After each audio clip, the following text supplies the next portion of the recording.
Sir आपका बहुत बहुत स्वागत है हमारे रविजॉन फार्मिंग लीडर में। सामने जो पशुपालक या पशु प्रेमी हमें और आपको और आपकी गाय को देख रहे हैं, उन्हें आप एक बार अपना एक छोटा सा परिचय दें। मेरा नाम असीम सिंह रावत है। मैं हेथा नाम की एक संस्था में कार्यरत हूँ। ये 1000 गायों की जो है एक संस्था है जिसमें बूढ़ी गाय, बछड़े, दूध वाली गाय, ये गायें हैं, पर ये सब देसी गायें हैं। तो हमारे पास 4 इंडिजिनस ब्रीड्स हैं, गिर, साहिवाल, थारपारकर और हिमालयन बद्री।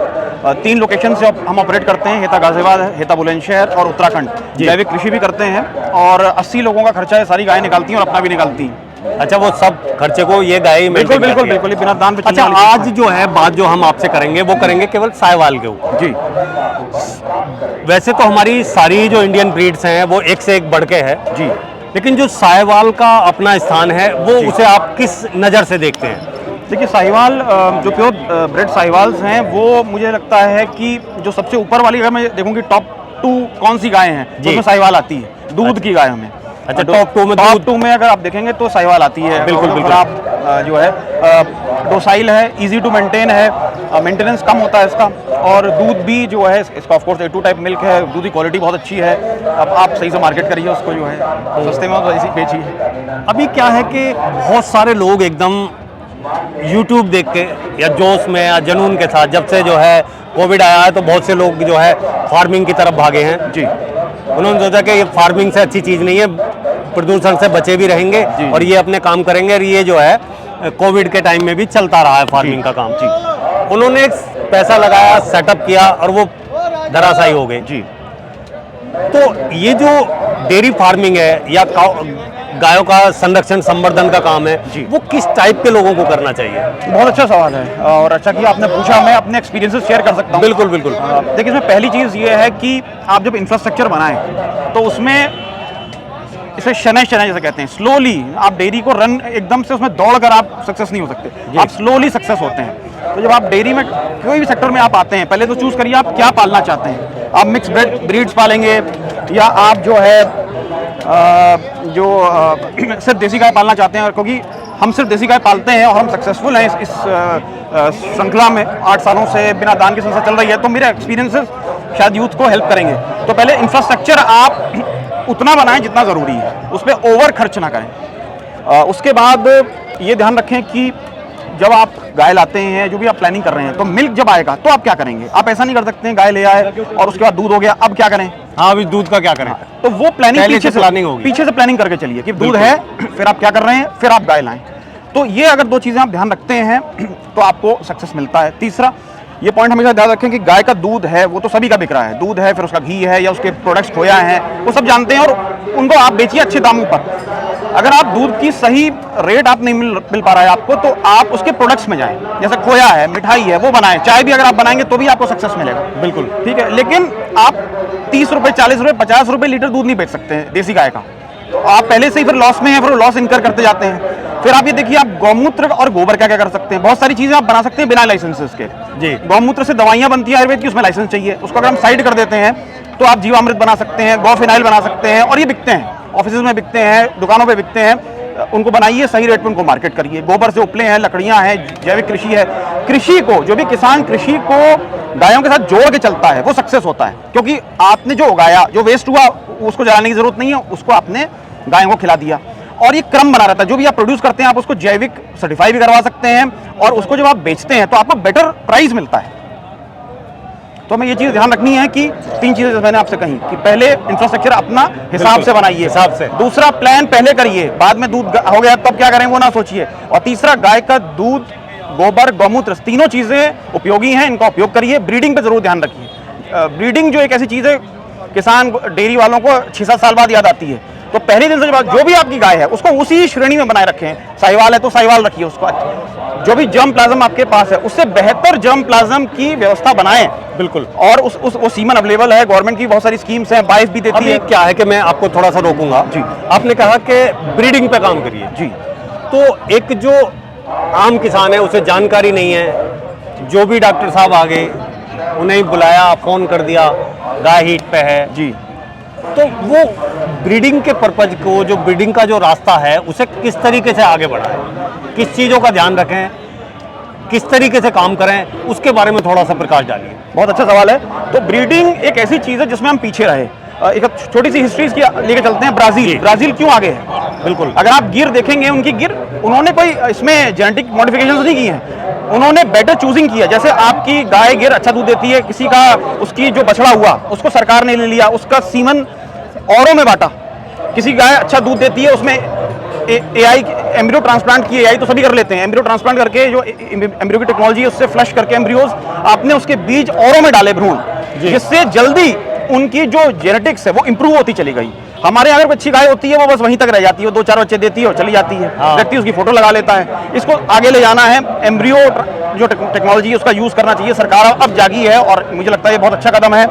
जब आप एआई भी करते हैं जो सस्ती होती है, बस ये किसान भाई ये ध्यान रखें कि आप वेबसाइट आजकल खोल सकते हैं, बायफ है, सैग है, और वो सीमन आपके घर तक पहुंचा देते हैं। वो थोड़ा कॉस्टली होता है, लेकिन थोड़ा सा ये एक चीज है जिसका आप ध्यान रखिए कि जो भी आपके पास प्रोजेनी है, जो भी आपके पास गाय गौवंश है, जो नेक्स्ट आप लाएंगे वो बेहतर लाएंगे। कैसे लाएंगे? आपका सीमन बेहतर होगा। अभी क्या है कि दूध की मांग बहुत है और प्रोडक्शन बहुत कम हो रहा है। जो सिंथेटिक चीजें हैं वो मार्केट में भरमार है, और पशुपालन जो है हमारा वो दिन पे दिन घटता जा रहा है। जो पशु आज से 10 साल पहले थे हमारे गांव में, आज वो कम हो गए हैं, थोड़े रह गए हैं। और एक चीज सबसे बड़ी बात है कि डॉक्टर ज्यादा हो गए हैं। आज से 10 साल पहले 1 डॉक्टर था मेरे गांव में, आज 9 डॉक्टर हैं, और पशुओं की तादाद जो है वो 60% रह गई है, 40 गायब हो गई है उस। तो इसका जो कारण है, ये क्या कारण है? इससे बचने के लिए क्या कदम उठाने चाहिए सरकार को, क्या कदम उठाने चाहिए पशुपालक भाइयों को, या क्या कदम उठाने चाहिए हमारे जैसे और आपके जैसे लोगों? ये बड़ा गहरा सवाल है ये, और इसका बहुत इजी आंसर नहीं है। मैं ट्राई करूंगा अपनी अंडरस्टैंडिंग के हिसाब से। देखिए, पहले गांव में कितने लोग पशुपालन करते थे? जी, ठीक है, बहुत लोग चर्चा करते थे, यार इसका बुल अच्छा है, नंदी अच्छा है, यार ये गांव वाला नंदी बना दो उसको। आज ये चर्चा करने वाले कितने लोग हैं? तो वो आंसर वहीं कहीं छुपा हुआ है। आज सब जो जितने बहुत सारे गांव पहाड़ों में तो खाली हो गए, शहरों में भी लगभग यही स्थिति है। सब नौकरी तो चाहते हैं, अच्छा दूध भी चाहते हैं जैसा आपने कहा, ठीक है, लेकिन उसको पैदा करना, उसकी मेहनत वो नहीं चाहते। हाँ, वो नहीं चाहते। तो जैसे ना हम चाहते हैं गांधी हो लेकिन मेरे घर में ना हो। तो वाली चीज है। तो यूथ जब तक नहीं आएगा इस फील्ड में, हाँ, और आप पढ़े लिखे हैं और आप आइए, क्योंकि ये साइंटिफिक चीज भी है और इसमें पैसा भी है और इसमें मेंटल पीस भी है।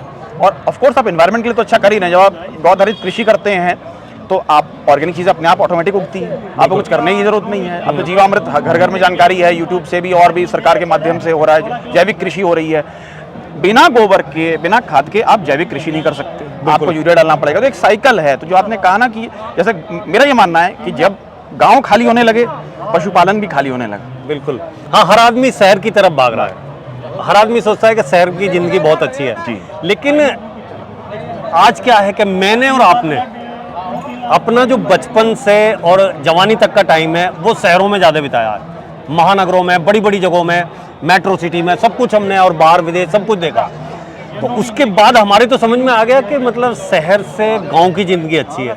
इसीलिए हम और आप दोनों गांव में शिफ्ट हो गए और पूरा सब कुछ हमने जो है उसी में ढाल लिया वो सारा काम। तो जो युवा हैं जिनका बिल्कुल पशुओं से मोह खत्म हो गया है, और कोई कोई तो युवा ऐसे हैं कि वो चाह रहे हैं कि कोई कैप्सूल ऐसा आ जाए कि सुबह एक डाल लिया और दूध का काम पूरा हो गया। जैसे कि एक युवा सामने आप देख सकते हैं, कैमरे के पीछे भी खड़े हैं, तो उनके लिए क्या कहना चाहेंगे? देखिए, डेयरी या गौपालन एक वे ऑफ लाइफ है, ये जीवन का जीने का तरीका है। ये एक नहीं है कि आप एक गाय लाए, आपने मालिश कर ली या आपने एक गाय पाल ली। ये आपके जीवन से जुड़ती है। जब आप जैसे आप पैदा हुए, बड़े हुए, बूढ़े हुए, ऐसे गाय के साथ भी या भैंस की जो भी आप पालते हैं उसके साथ होता है। तो जब आप उसके जीवन का भाग बनते हैं तो आप एक तो खुद फिट रहते हैं, आपको अच्छा दूध मिलता है, छाछ मिलती है, मक्खन मिलता है, वो सब गायब हो गए, पैकेट का दूध चलने लगा। फिर आप जब उनके साथ रहते हैं, आप सुबह उठेंगे 5 बजे, अपने आप उठेंगे, आप टाइम टेबल, आप अपने आप टाइम से बंध जाते हैं। बिल्कुल, ठीक है ना। और जब आप टाइम से बनते हैं, आप डिसिप्लिन होते हैं। जब आप डिसिप्लिन होते हैं तो आपका जीवन अपने आप अच्छा हो जाता है, स्वस्थ रहेंगे आप मेंटली भी स्वस्थ रहेंगे, फिजिकली भी रहेंगे। आप डिप्रेशन के लिए क्यों बोल रहे हैं कावर अप करो, कावर अप थेरेपी क्या है? वो भाई पहले होती थी, आप उदास हैं, बाइक पास खड़े हो गए, वो आपको चाट रही है, मतलब एक आपका कनेक्शन, एक बॉन्ड होता है, ठीक है, तो वो बॉन्डिंग खत्म हो गई, इसलिए डिप्रेशन है। एक बहुत अच्छी स्टडी हुई कि जो किसान गाय या पशुपालन करते हैं उनमें सुसाइड रेट्स बहुत कम है। क्यों कम है? क्योंकि ये आपस में जुड़ी हुई चीजें हैं। मेरी फसल मर गई, मैंने जो भी मेरे उसमें बचा, जो भी उपजा, वो मैंने जो है गाय को खिला दिया, और उसका दूध है, गोबर है, और जो ब्रीडिंग मैंने की उसको बेचकर मैंने अपना वो हार्ड पीरियड निकाल दिया ये। और जब आपकी फसल अच्छी हुई तो और भी अच्छी बात है, आपको जुड़ जाता है।